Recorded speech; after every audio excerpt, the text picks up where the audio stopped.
relata nuestra verdadera historia y hablamos de los Anunnaki, los papás de los de antes, de los Nefilín, los papás, que, bueno, por lo visto nos visitaron hace unos 445.000 años y, bueno, establecieron un puerto en el Golfo Pérsico. Y pues en los textos sumerios, en los textos de Zacarías Sitchin, etcétera, o sea, esos textos que han sido ignorados y que realmente se acercan más a la realidad que lo que nos han contado, pues encontraron en el hombre esa mano de obra para poder extraer minerales y hicieron una modificación genética en un bicho que encontraran por ahí, que era un mono. Y, bueno, de ahí quizá viene el eslabón perdido, es decir, ese eslabón que nunca se va a encontrar porque no existió, hasta llegar al Homo sapiens. Sé que es un tema muy atrevido, pero si por evolución, si fuéramos solamente humanos por evolución, pues todos los monos seríamos igual de listos ahora, ¿no? Dicho de alguna forma. O no hubiéramos involucionado, porque somos bastante inferiores a un gorila. Un gorila tiene 50 veces más fuerza que un hombre y tal, y lo dejas por ahí en la montaña, el tío vive y nosotros pues nos quedamos como pollicos, ¿no? O sea, no ha habido una evolución, ha habido una involución, o ha habido simplemente una manipulación genética para tratarnos como lulus, son esclavos primitivos. Esta teoría sé que es muy atrevida, pero yo la vengo oyendo hace muchísimo tiempo y me la creo 100%, ¿no? En estos momentos. Y para ello pues tenemos a una persona que es el autor de una saga de vídeos que descubrí por internet, bueno, descubrimos mucho por internet sobre los Anunnakis, que, bueno, pues contacté con él y resulta que es de Tarrasa, ¿no? ¿De Tarrasa? ¿De dónde? De Puig-reig, bueno, el Berguedà, perdón, de Tarrasa eran las chicas estas, disculpas que tengo ya un lío mental. Bueno, para mí ha sido un hallazgo encontrar a esta persona, creo que tiene muchísimo que decir, porque realmente en Puig-reig hay un gran investigador, ufólogo, sobre temas de ufología y con un gran conocimiento. Entonces, a partir de ahí, pues bueno, ya no hemos parado, ya hemos hecho varios programas de radio, lo que queda, y esta es un poco su alternativa, ¿no? en congresos, y no será la última. Y os dejo con David Parcerisa.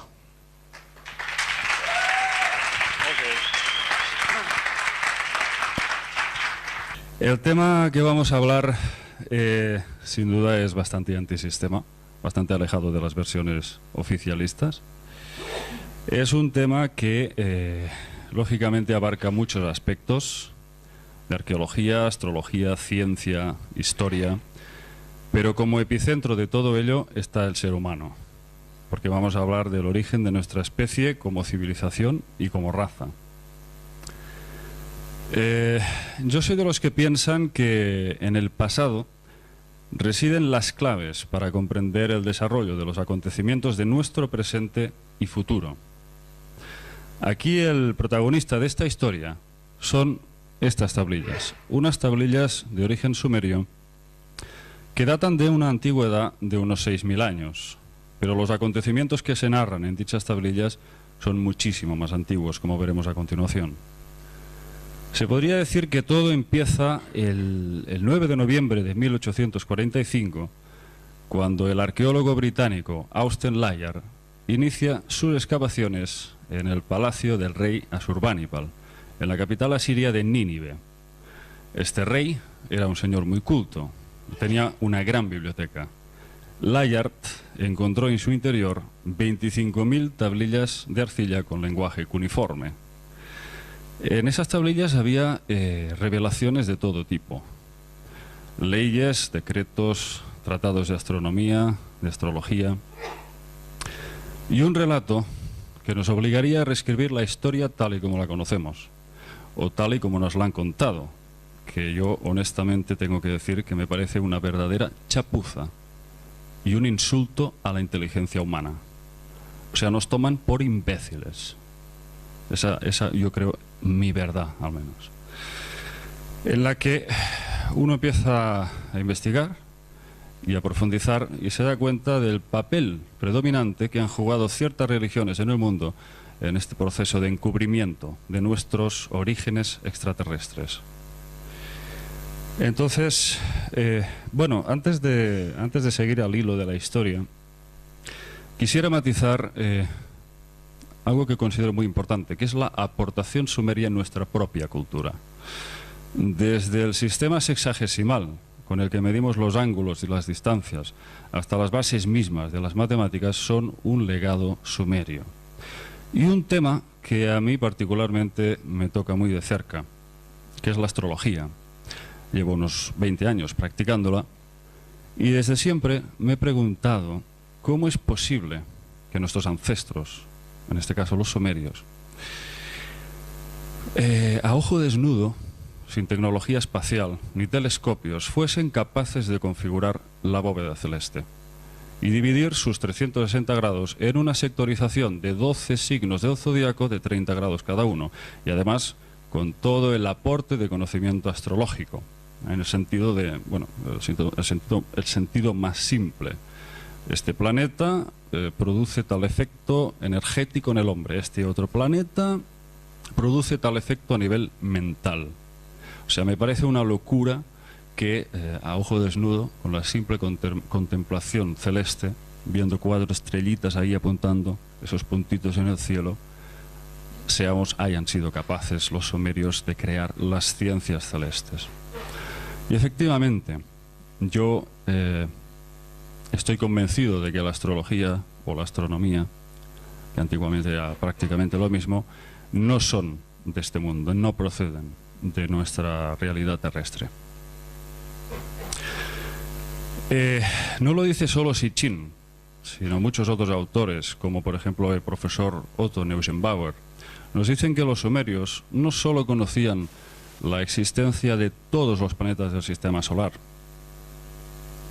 miles de años antes de ser descubiertos por el establishment científico, sino que además los dioses sumerios les cedieron unas tablas, unas efemérides planetarias en donde ya estaban ubicadas en grados exactos todas las posiciones de los astros.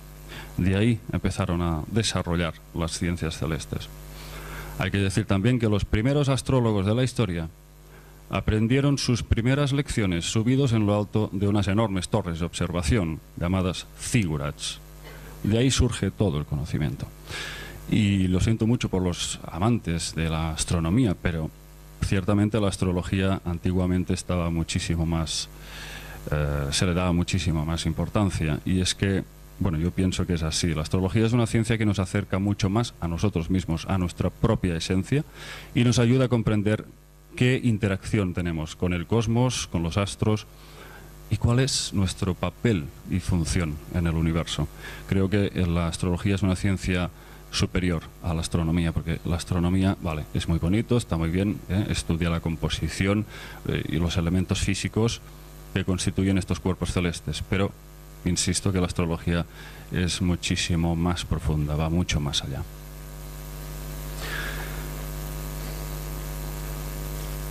Bien, ahora tendríamos que comentar pues otro segundo protagonista, aparte de las tablillas, que es el señor que tradujo estas tablillas tan antiguas. Se han escrito ríos de tinta sobre el señor Zecharia Sitchin, algunos para machacarlo, otros evidentemente para admirarlo. Yo me incluyo entre los que lo admiran. Zecharia Sitchin, un historiador especializado en arqueología, de origen ruso pero nacido en Palestina, y que a mediados de los años 70 era uno de los 200 escasos eruditos en el mundo capaces de leer y entender el antiguo sumerio, el hebreo, el acadio, el hitita y otras lenguas muertas de Oriente. Este señor se dio a conocer con la teoría del astronauta antiguo, con la obra El duodécimo planeta. Llegó a publicar 11 obras, traducidas a 26 idiomas. Para muchos, bueno, ya hemos dicho que desde luego para Sitchin traducir el sumerio era como coger un periódico y leérselo tranquilamente. Pero bueno, aún así mucha gente se dice, bueno, ¿y qué tenía Sitchin que no tuvieran otros autores en su misma línea? Y sobre todo a mediados de los años 70 que arrasaron con la teoría del astronauta antiguo, como Erich von Däniken o Peter Krause. Bueno, pues para empezar, mi modesta opinión, el peso de un bagaje cultural que, lo siento, otros carecían. Señor Sitchin tenía un bagaje cultural y un don especial para este proceso de traducir y extraer un significado mucho más profundo, encajando todas las piezas en este tema complejo de descifrar textos antiguos. Aparte de todo esto, creo que estaba dotado de una intuición muy especial. No voy a ocultar que para mí Sitchin es uno de los mejores investigadores que han existido, y desde luego, pues bueno, creo que su legado va a perdurar en el tiempo, o al menos los que somos jóvenes lo vamos a intentar. Siguiente. Bueno, me he pasado la diapositiva, pero bueno, ya hemos comentado. Siguiente. Bien, aquí el tema central evidentemente es el relato. ¿Cuál es este relato que nos cuentan estas tablillas de arcilla, insisto, de 6.000 años de antigüedad? Básicamente nos cuentan que hace 445.000 años llegaron a la Tierra una raza cósmica de alto nivel tecnológico llamados los Anunnaki. Si fragmentamos el término Anunnaki, An o Anu significa cielo, Na, descender, y Ki, tierra. Aquellos que descendieron del cielo a la tierra. Bien, hasta aquí es fácil. Estos seres supuestamente procedían de un planeta llamado Nibiru. Nibiru significa el planeta de cruce. Un astro de aspecto rojizo, de órbita superelíptica, que cruzaría el sistema solar de forma errante cada 3.600 años, pasando entre Marte y Júpiter. Y cada vez que haría uno de estos pasos, causaría diversos trastornos geomagnéticos en la Tierra. Hay que ver un dato curioso aquí, y es de qué manera los sumerios simbolizaban a este Nibiru, a este planeta de cruce. Lo hacían como un globo alado y con el símbolo de la religión más poderosa de este planeta, que es la cruz cristiana. Bueno, aquí suelto una pequeña suposición. ¿Acaso los católicos están venerando, sin ellos saberlo, el planeta de los Anunnaki? Lo dejo en el aire, que cada cual... Bien, aquí en este me he dejado el visor de Predator. Sí, se parece mucho. Aquí podemos ver que en casi todas las representaciones de estos dioses Anunnaki presentan tres elementos comunes en cualquier representación. Por ejemplo, empezaremos por el tema de esta especie de pulsera, dispositivo, que nos recuerda sospechosamente a un reloj. No, perdón. Bueno, es que tiene uno a cada brazo, o sea, es igual. Es que tiene uno a cada brazo. Esto aparece, bueno, hasta la saciedad, o sea, usaban relojes los Anunnaki hace miles de años, o algo parecido. Pero bueno, es muy, muy recurrente. Entonces también nos encontramos con la piña. Vemos que aquí en su mano derecha sujeta un objeto que claramente simboliza una piña. Hay muchos autores, como el famoso norteamericano David Wilcock, que nos dicen que simboliza la glándula pineal, y él está convencido de que realmente estos seres conocían perfectamente cuáles eran nuestros centros energéticos principales y cómo despertar nuestras facultades psíquicas. Tercer objeto, tercer elemento muy común en toda representación de estos personajillos, los Anunnaki, es el bote. Esta especie de recipiente que está sujetando y que aparecen también en otras culturas, lo cual también es muy sospechoso. Esto, según la interpretación de muchos autores, parecería que depositarían como una especie de banco de genes. Lo llamaban el agua de la vida.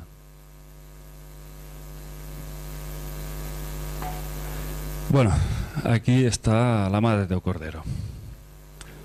Esto es un sello cilíndrico. Evidentemente, antes hemos dicho que conocían los sumerios todos los planetas del sistema solar. Y aquí podemos ver un mapa del sistema solar en la parte superior. Abajo lo tenemos ampliado y podemos ver efectivamente el Sol central, la Tierra, la Luna y todos los planetas más o menos ocupando las órbitas habituales. Y podemos ver, como dato curioso, dos planetas que astronómicamente se conocen como dos astros gemelos, que son Urano y Neptuno, y están precisamente dibujados, representados con el mismo volumen. Hay que decir que para quien diga que Sitchin era un pobre alucinado que estaba interpretando mal los textos o que les estaba traduciendo pues de forma errónea, o que de alguna forma pues interpretaba para hacerlo encajar a sus propias fantasías, que es que no se escapa ningún detalle. Los Anunnaki, o los, mejor dicho, los sumerios, recibiendo los mensajes de los Anunnaki, consideraban el planeta Tierra como el planeta número 7, lo cual significa que ellos contaban desde fuera del sistema solar, que es por donde venía Nibiru. Contaban el planeta Tierra número 7. Y este que asoma por aquí arriba sería el planeta Nibiru, el planeta errante que se inmiscuye en nuestro sistema solar cada 3.600 años.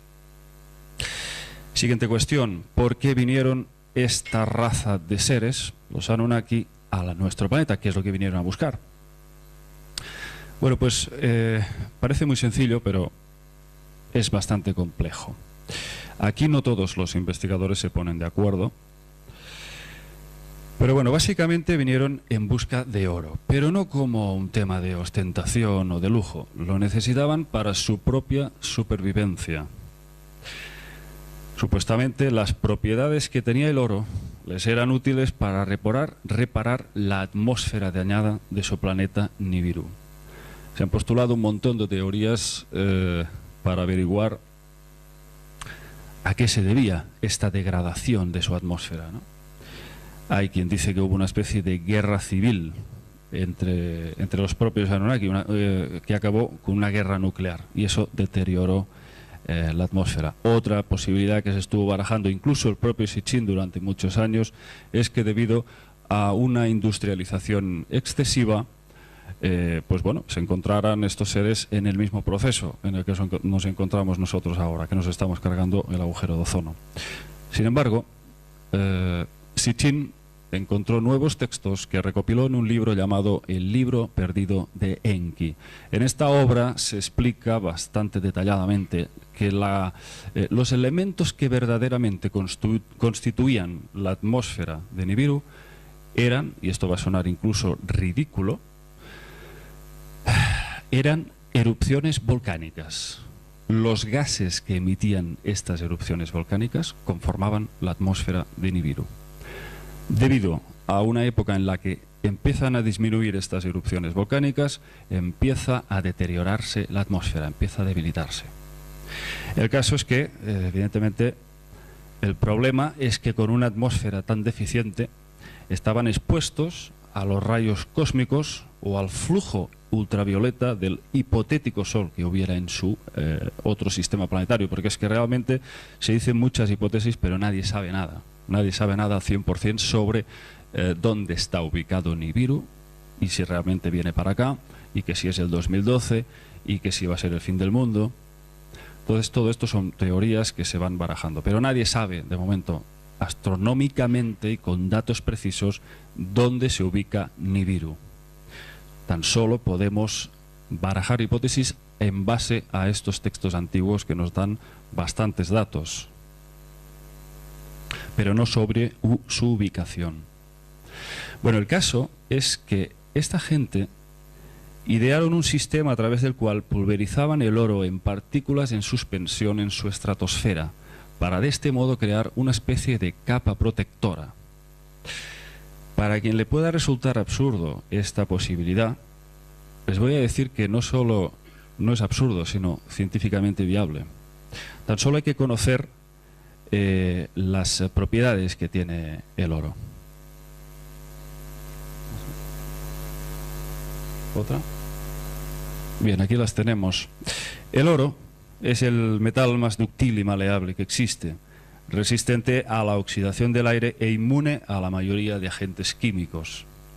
Es uno de los mayores superconductores del calor. Incluso la NASA lo usa para fabricar naves espaciales y como recubrimiento protector en satélites, porque refleja la luz infrarroja. Además, parece que posee propiedades medicinales, por eso existe la crisoterapia. Al parecer, el oro intervendría en procesos inflamatorios y contra el cáncer. Bueno, y aquí ya entroncaríamos con un tema muchísimo más complejo, que es la inmortalidad conseguida a través del oro monoatómico, el maná de los dioses, el polvo blanco. Y efectivamente tenemos evidencias, indicios y señales en esos textos de que estos dioses aquí ingerían el oro para prolongar su existencia a un nivel en el que el ser humano podría considerar como de inmortalidad, la vida eterna, el elixir de la vida. Hay entidades que llegaron hace 445.000 años, como hemos dicho, y en el año 2024 a.C. aún estaban pululando por aquí.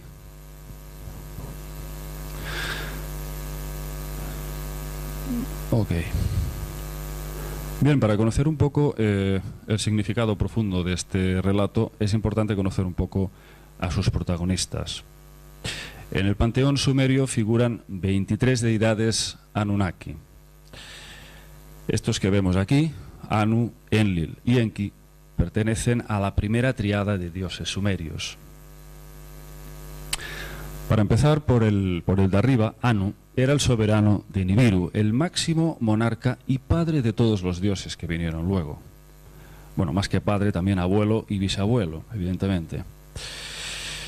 En los textos se nos dice que Anu gobernaba en Nibiru y venía muy ocasionalmente a la tierra, muy pocas veces, la mayoría de las veces para suavizar las fricciones que había entre sus dos hijos Enlil y Enki, hermanos, pero a su vez grandes antagonistas.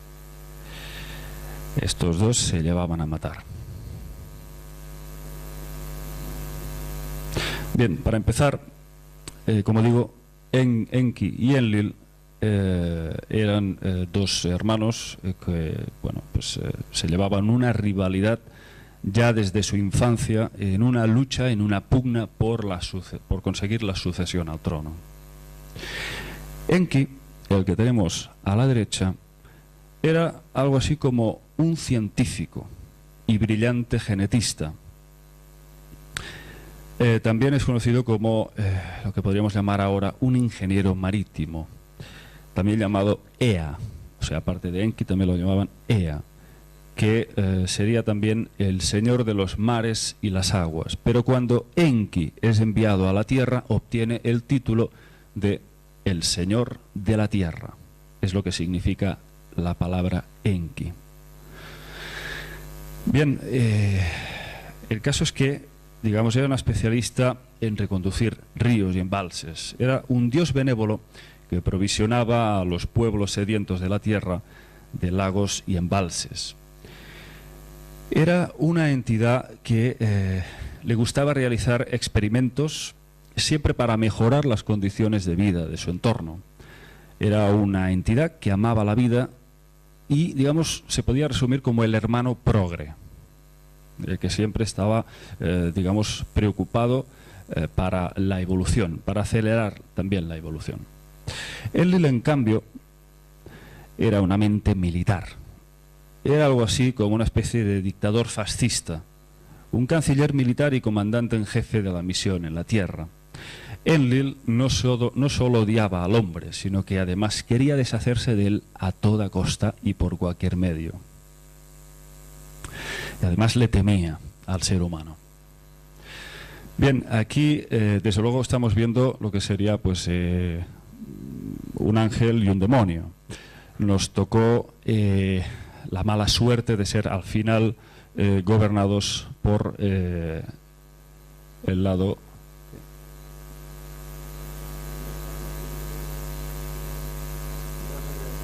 Media charla. Bien, bien. Entonces, bueno, aquí, lógicamente, pues bueno, la mala suerte, o no, porque yo tampoco no creo en las casualidades, pero bueno, nos tocó el malo de la película, que es Enlil. Eran hijos de distinta madre, y aunque Enki era el hijo primogénito, no podía heredar el trono por ser hijo de la concubina Nanu. En esa especie de raza se permitían tener concubinas. En cambio, Enlil heredó efectivamente la línea sucesoria al trono por ser hijo de la esposa oficial de Anu, Antu. Así es como llegó al poder. Bien, el primero en ser enviado a la tierra fue Enki, junto con, según dicen los textos, junto con 50 Anunnakis más. Enki es asignado por su padre Anu para la llamada Misión Terrestre 1 y se instala en la Mesopotamia meridional, donde hoy está Irak, y allí construye la primera ciudad conocida de la historia, Eridu, que significa hogar construido en la lejanía. Claro, Eridu estaba emplazado cerca de las aguas del Golfo Pérsico para extraer oro a través de un sistema o modalidad de minería acuática, o sea, por debajo del agua. Tras un sinfín de dificultades técnicas, este sistema fracasa estrepitosamente y Enki tan solo puede admitir su impotencia, su fracaso. Entonces ahí es cuando se giran las tornas y, digamos, pues para mala suerte para el ser humano, Anu envía a la tierra a su segundo hijo, Enlil. Pero no viene solo, desembarca con 300 Anunnakis más y otro ser, otra entidad que también tiene mucha importancia en toda esta historia, que es la medio hermana de Enki y Enlil, Ninhursag, que fue, según veremos más adelante, una de las diosas procreadoras que nos engendró, que engendró al Homo sapiens. Ninhursag era una especie de genetista, también, grandes conocimientos genéticos, y pues intervino en nuestro proceso de creación. Enki, el pobre y decepcionado Enki, es relegado en África, donde descubren grandes yacimientos de oro. Llaman a ese lugar el Apsu. ¿Sí? ¿Pasa? Bien.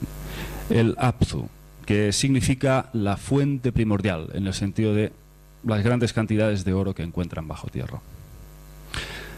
El Apsu, según investigaciones de Sitchin, estaría emplazado en el monte de Nyangani, al este de Zimbabue. Bien, ahora vamos a ver una serie de ciudades de la Mesopotamia meridional. Los puntos rojos son el total de ciudades que había en esa zona. Los que están en negro son las 7 ciudades funcionales para la misión de extraer oro. La primera, después de Eridu, no contamos Eridu porque es la primera ciudad de Enki, y a Enki lo tenían, pobrecito, un poco marginado, digamos. Bactibiria sería algo así como el centro metalúrgico donde fundían y refinaban el oro. Laraak, que significa viendo el brillante fulgor, era una especie de ciudad baliza que cumplía con la función de emitir luces para guiar el aterrizaje de las lanzaderas espaciales. Shuruppak, el lugar del supremo bienestar, era el centro médico de la misión, liderado por la médico en jefe Ninhursag. La Arsa, otra ciudad faro para hacer de baliza, así como Lagash. Sipar, es ese que vemos ahí al final. Ciudad pájaro, sería algo así como el puerto espacial, donde había una pista de aterrizaje. Y todo esto vamos a ver que técnicamente cuadra. Y por último, Nippur, el centro de control de la misión. Podemos ver que está efectivamente en mitad de todo este complejo. Nippur como centro de control de la misión, estaba equipado con una plataforma de antenas que, según los textos, sostenía una cámara luminosa llamada Duranki. El enlace cielo-tierra, eso es lo que significa Duranki. El enlace cielo-tierra. O sea, estamos hablando de tecnología punta hace miles de años. ¿Con qué o con quién se mantenían en transmisión desde Nippur? Pues con los Igigi, aquellos que ven y observan. Eso es lo que significa. Eran los astronautas de la misión. Estas entidades, por sus largas permanencias en el espacio, sentían un cierto recelo por los Anunnaki en tierra. Hay que decir que acabaron rebelándose y causando guerras. Eran, en la Biblia, los conocemos como los ángeles caídos, que luego fueron los demonios. Un total de 300 Igigi orbitaban alrededor de nuestro planeta. Eran los intermediarios entre la Tierra y Nibiru. Según Sitchin, pilotaban plataformas espaciales que orbitaban a la espera de recibir el oro a bordo de transbordadores, que luego embarcaban hacia su planeta. Bien, esto es muy interesante porque esto está más allá de las leyes de la casualidad. Sitchin trazó...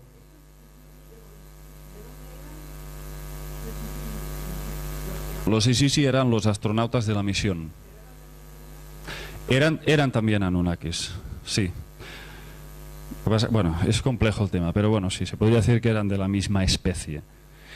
Sitchin trazó varios círculos concéntricos alrededor de esas 7 ciudades funcionales y se dio cuenta de que se establecían lo que se llama ortotecnias, es decir, las ciudades se posicionaban en líneas rectas y todas, sin excepción, confluían en una sola línea que iba a parar a Sipar, ciudad pájaro, donde había precisamente una pista de aterrizaje. Yo creo que esto está más allá de las leyes de la casualidad,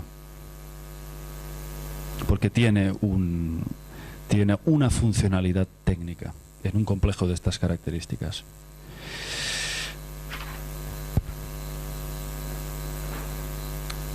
Bien, debido al fracaso de estas extracciones de oro por vía marítima, evidentemente los Anunnaki se ven obligados a trabajar manualmente en las minas y ahí empiezan los problemas. Durante cientos de años los trabajos forzados en las asfixiantes minas acaban con pues un motín.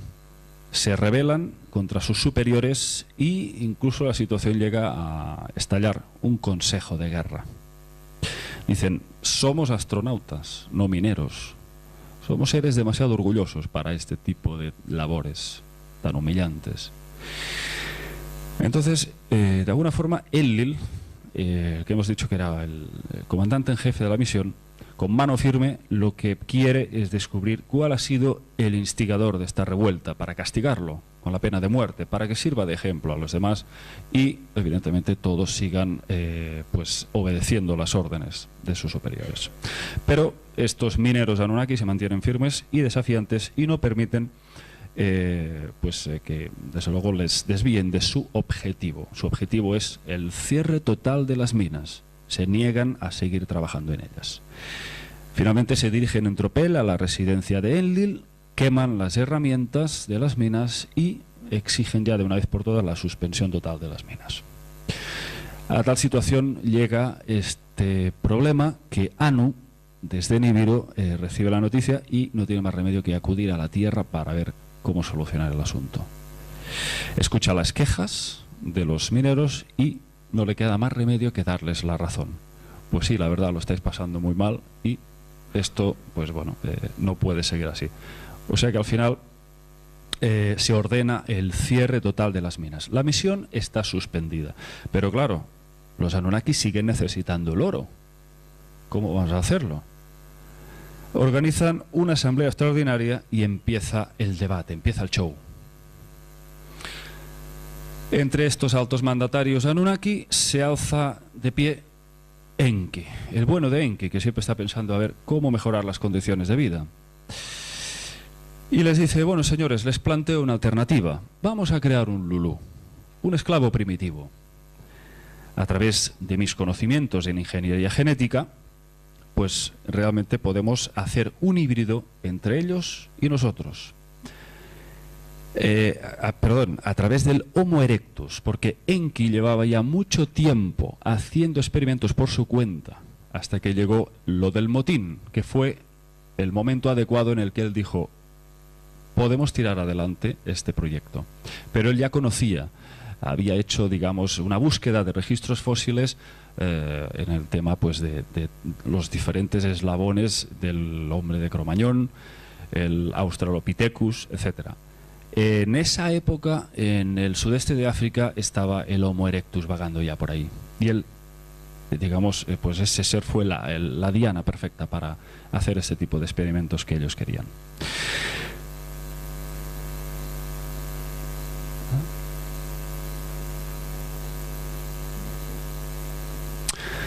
Bien, entonces Enki suelta una frasecita que yo creo que, bueno, es toda una declaración de principios, ¿no?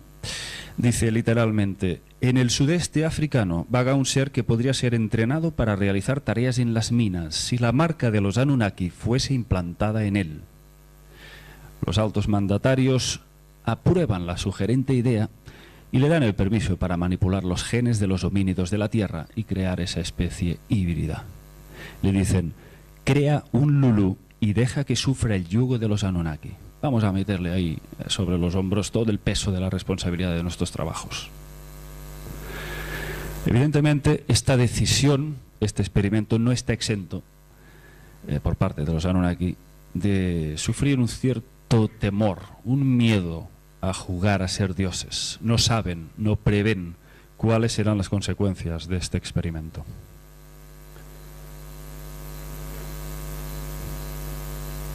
Bien, el caso es que Enki aúna sus esfuerzos junto a su medio hermana Ninhursag, la médico en jefe de la misión, que también tenía grandes conocimientos en genética. El caso es que extraen el óvulo de un homínido hembra del Homo erectus y lo fertilizan con esperma de un joven astronauta Anunnaki. Y vuelven a reimplantar el óvulo, pero no en una mujer mono, sino en una hembra Anunnaki. Y es precisamente Ninhursag, la propia experimentadora, se ofrece para el experimento. Y se fertiliza el óvulo y se lo reimplantan. Bien, aquí hay que decir también que Lulú significa el mezclado, lo que modernamente se entendería como un híbrido. Bueno, para mejorar más y agilizar este proceso, este trabajo, Enki recurre a un sistema en el que elige a las llamadas diosas procreadoras y en fases de 14 inseminaciones engendran cada vez 7 machos y 7 hembras. ¿Pero qué ocurre? Pues que los primeros intentos, lógicamente, como es un experimento, está sujeto a fallos, a problemas de última hora. Estas entidades, estos nuevos prototipos genéticos, salen fallidos.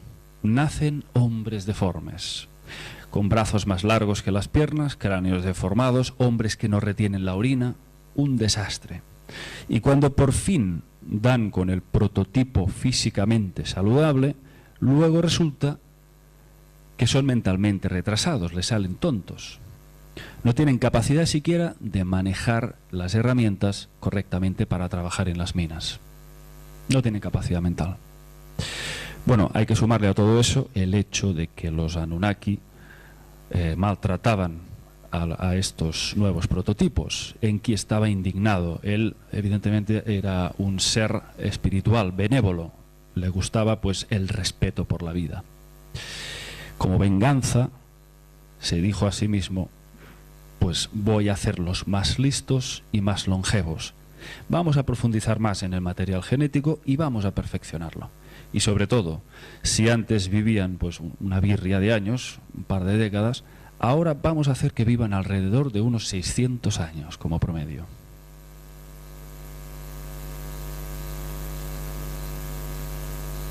Bien, evidentemente se lo coge como un desafío personal.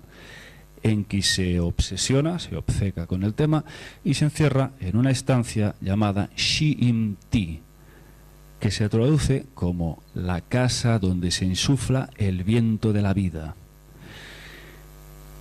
Aquí hay muchas interpretaciones que cada cual se acoja a la que crea, pero bueno, yo creo que está bastante claro. El agua, la casa donde se insufla el viento de la vida, para mí es algo parecido a cómo se fertiliza un óvulo. ¿Qué utilizamos? Una jeringa. ¿Cómo se usa una jeringa con presión de aire? Es una suposición mía. Bien, en un alarde de orgullo, Ninhursag, la genetista también que se había también ofrecido voluntaria para este experimento, dice lo siguiente. Esto es el colmo del recolmo, ¿no? Cuán bueno o malo es el cuerpo de un hombre, según me dicte mi corazón, puedo hacer que su destino sea bueno o malo. ¿Significa eso que nuestro grado de bondad y maldad fue de alguna forma implantado en nuestros genes por estas entidades? ¿Somos acaso una extensión egocéntrica de estos seres y por lo tanto seguimos cometiendo los mismos errores que cometieron ellos una y otra vez? ¿Hay alguna clase de vínculo kármico que nos une a ellos? Yo creo que son cuestiones que debemos preguntarnos, porque de alguna forma nuestra especie comparte los mismos genes con ellos.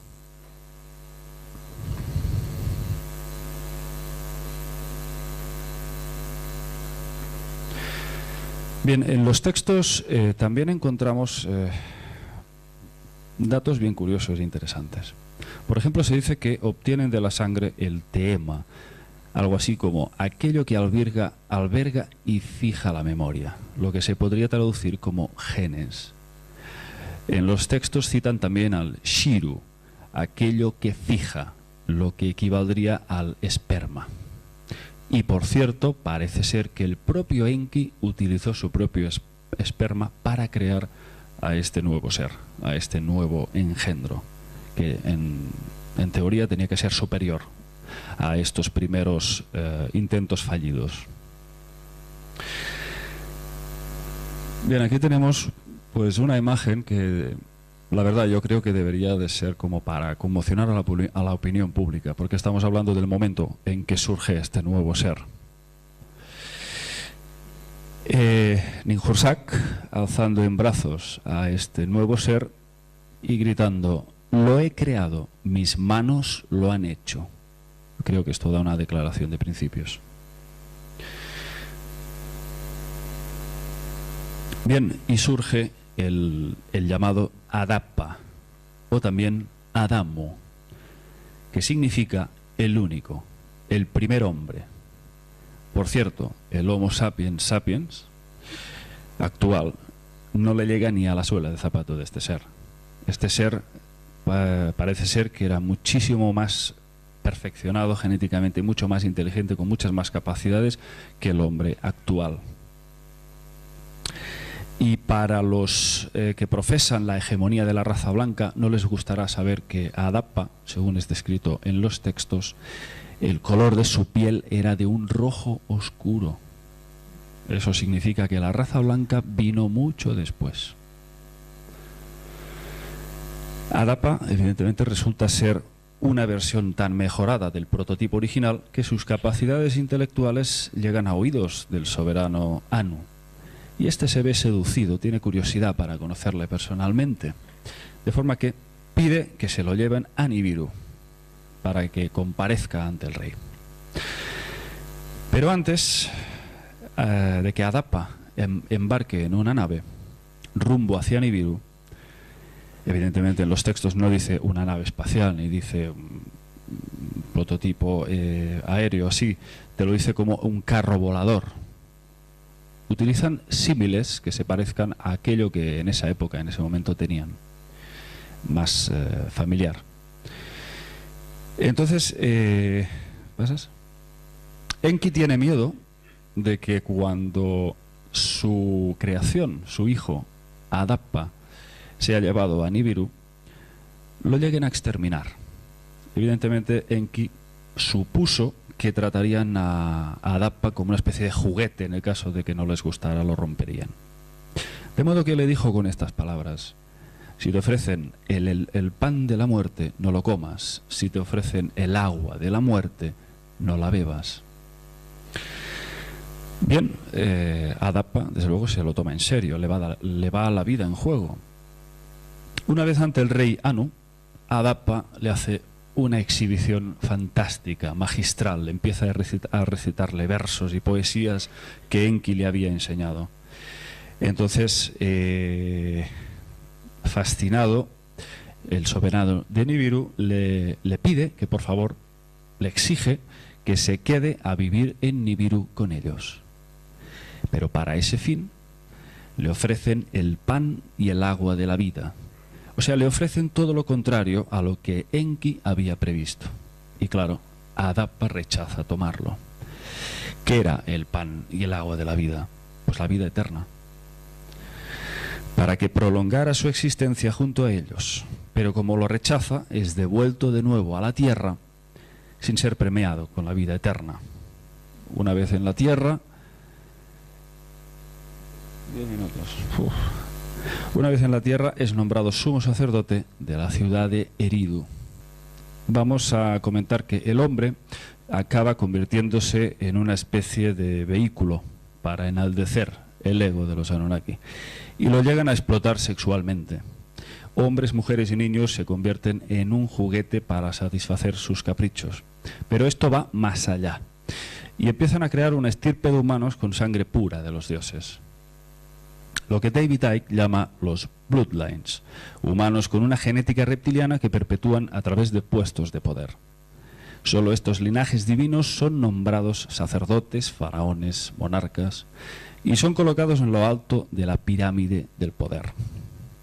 Se convierten en los intermediarios entre dioses y hombres, con un solo fin: gobernar al mundo bajo el mandato de sus decretos. Pero esto estaba sujeto a una prohibición. No podían mezclarse con humanos comunes. De ahí nace el tema de la sangre azul, lo de perpetuarse a través del incesto, incluso entre miembros de la propia familia. Cuanto más estrecho era el vínculo de sangre, más rápido se accedía a la sucesión al trono. Cuestión importante: ¿quién gobierna el mundo hoy? ¿Reminiscencias genéticas de estos Anunnaki? Pues a la luz de todo lo que sabemos hasta ahora, parece ser que así es. O sea, linajes que se remontarían a la antigua Sumeria y Babilonia y que luego pasarían a Egipto y a Europa. Pero hay que tener en cuenta, con esto del tema de David Icke, que nos habla de estos reptilianos metamórficos que estarían entre nosotros infiltrados. David Icke considero que es un gran investigador. Considero que es un personaje que ha abierto muchas conciencias, nos ha hecho a todos mucho más conscientes de este lado oscuro, de esta mano negra que controla la humanidad. La podemos llamar élite o la podemos llamar pues gobierno en la sombra, gobierno clandestino, o la hermandad simplemente, ¿no?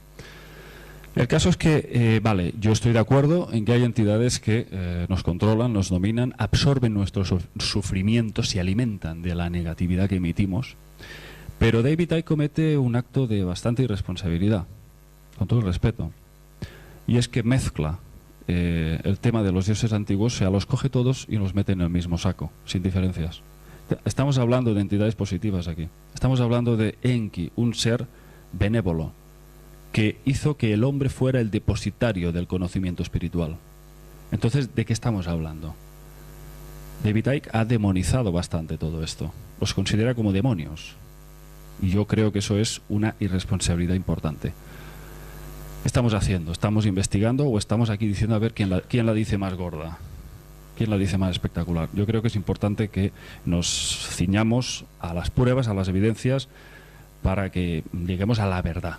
Eso es lo que al fin y al cabo a todos nos debería interesar. No lo espectacular, sino la verdad. ¿Cuál es la verdad? ¿Quiénes son estos seres? ¿Quién controla el mundo? Y hay que empezar a decir verdades y a tomar conciencia y recordar a través de nuestra memoria genética de dónde venimos y a dónde vamos. Bien, a ver. Vamos a saltarnos el tema del diluvio universal porque es bastante extenso. Voy pasando. Bien, quédate ahí. Bien, como hemos dicho, pues aquí nos saltamos el tema del diluvio y pasamos al año 2024. A partir de aquí es cuando Sitchin hace un alto en sus obras, Las Crónicas de la Tierra, y se detiene ahí. Parece ser que en este año 2024 a.C. se desata una especie de guerra civil entre los Anunnaki y termina así, utilizando armas atómicas. Esto parece cosa de ciencia ficción, pensar que hace miles de años sucedería algo tan terrible como esto. Al parecer sería fruto de la llamada Guerra de las Pirámides. Marduk, hijo de Enki, inicia un conflicto armado contra Ninurta, el hijo de Enlil, es decir, los hijos de los dos líderes enfrentados. Inician esta guerra. Todo acaba con una gran explosión que acaba con Sumeria, es decir, los vientos radiactivos no se van por el oeste como ellos habían previsto y evidentemente arrasan Sumeria y la población queda diezmada en poco rato. Bien, aquí la cuestión es, ¿existen evidencias de tales explosiones nucleares en el pasado? Pues efectivamente. En la península de Sinaí, justamente en donde los textos se dice que habían las bases operativas más importantes para la misión, estaba Tilmun, la ciudad de los misiles, o la ciudad de los cohetes espaciales, en la traducción que hace. Estaría emplazado muy cerca del monte de Santa Catalina, en el centro. No. Deja ahí un momento. Bien, el caso es que varios expertos hicieron un estudio geológico y radiológico de esta zona y otras zonas colindantes. Adivinen lo que encontraron.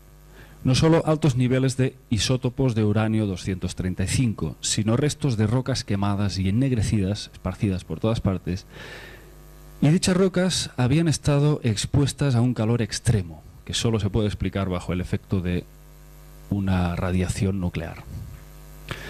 La revista Geology incluso se atrevió a publicar en abril del 2000 un artículo en donde se dice lo siguiente: un análisis químico de las antiguas capas de polvo del Golfo de Omán determinó que se había producido un inusual cambio climático en las regiones adyacentes al Mar Muerto, levantando grandes tormentas de polvo que alcanzaron el sur de Mesopotamia.